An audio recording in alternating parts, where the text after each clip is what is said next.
Patrick Hémon, bonjour. Bonjour. Vous êtes le président de la Fédération française du bâtiment du Grand Paris et vous organisez cette semaine avec la Fédération des promoteurs immobiliers, mais également la FNAIM, une conférence sur le Grand Paris du logement. C'est donc l'occasion de faire le point avec vous sur les évolutions à venir et puis les propositions. Alors tout d'abord, au-delà du cadre de vie, au-delà du développement du transport, le Grand Paris, c'est des objectifs sur le logement. Il y a un objectif de 70 000 logements neufs par an. Est-ce que c'est réaliste ? Alors oui, la réponse est oui. Non seulement c'est réaliste, mais c'est urgent. C'est-à-dire que nous avons 500 000 demandes d'accession à des logements aujourd'hui qui ne sont pas satisfaites. Donc c'est très urgent. En Grand Paris et en Île-de-France, en général, on ne construit pas assez, puisque nous représentons à peu près 10% de la population française. 20%, quand seulement 10% représente ce que l'on construit en Île-de-France par rapport au national. Donc il y a un déficit de construction au Grand Paris et en Île-de-France en général qui est évident. Donc de grands besoins. Alors justement, mais concrètement, où en est-on aujourd'hui ? Donc il y a cet objectif de 70 000 logements neufs par an.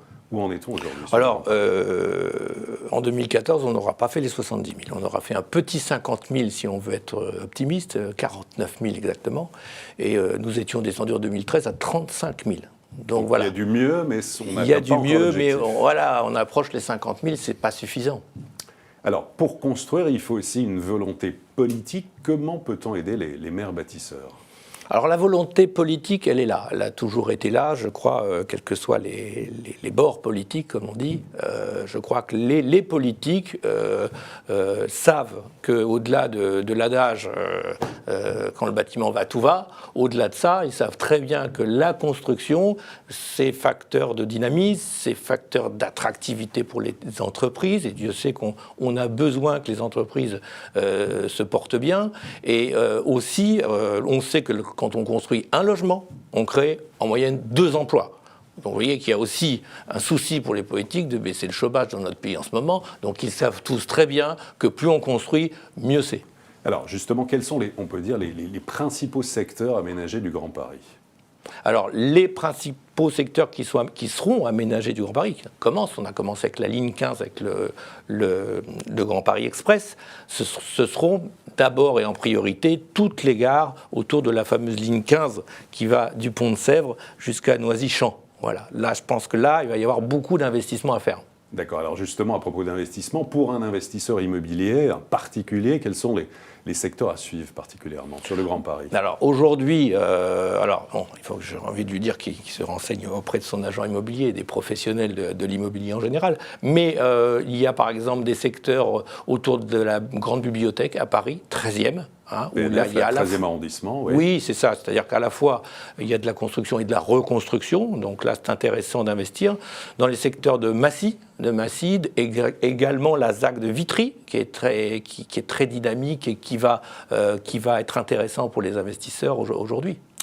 Les prix des terrains ont quasiment presque triplé en l'espace de 10 ans. Comment inverser la tendance ? Alors, déjà, quand on est en zone dense et à Paris, c'est une ville quand même qui est très, très attractive, puisque tout le monde veut y venir. Donc, et encore une fois, elle n'est pas seulement visiter la première ville visitée au monde, évidemment. Tout le monde veut venir habiter à Paris. Donc, quand il y a une zone aussi dense, le foncier est plus rare qu'ailleurs, et qui dit rareté, qui dit prix plus élevé. Ça, mais c'est évident. À la limite, c'est pour la capitale. On sait qu'il y a peu de foncier, mais en dehors, exact. en Île-de-France. En dehors, les prix sont élevés parce que, pour différentes raisons. D'abord parce qu'il y a peut-être moins de foncier, encore une fois, malgré tout ailleurs. On a du mal à libérer. Je crois que ça, j'enfonce une porte ouverte. Il n'y a pas une surenchère sur les terrains ? Alors, il y a une surenchère parce qu'effectivement, certains terrains, qu'ils soient privés ou publics, sont gardés en stock. On le sait bien. Parce que les prix, rétention foncière, parce que les prix sont trop bas, etc. Bon, Manuel Valls, au mois d'août, a lancé quand même quelques mesures qui vont dans le bon sens. Notamment le fait que si vous vendez votre terrain rapidement, avant la fin de l'année 2015, voilà, vous aurez un abattement d'impôt sur les plus-values de 30%. Ça, c'est encore une bonne mesure. Ça permet de libérer. Mais en fait, il y a des terrains. Il y a beaucoup de terrains qui sont libérables aujourd'hui. Mais bon, il faut la volonté politique. Et pas seulement la volonté, il faut que les différents acteurs du marché se mettent d'accord entre le Conseil général, le préfet, les maires, les communautés de communes. Ça, faut que ça travaille ensemble pour peut-être simplifier les plans d'urbanisme qui sont compliqués, etc. Je crois qu'il y a des maires bâtisseurs qui ont réussi. Et il n'y a pas de raison qu'on n'avance pas encore dans ce sens-là. Alors comment construire plus vite, moins cher, et là où sont véritablement les besoins? Je crois que votre fédération fait des propositions.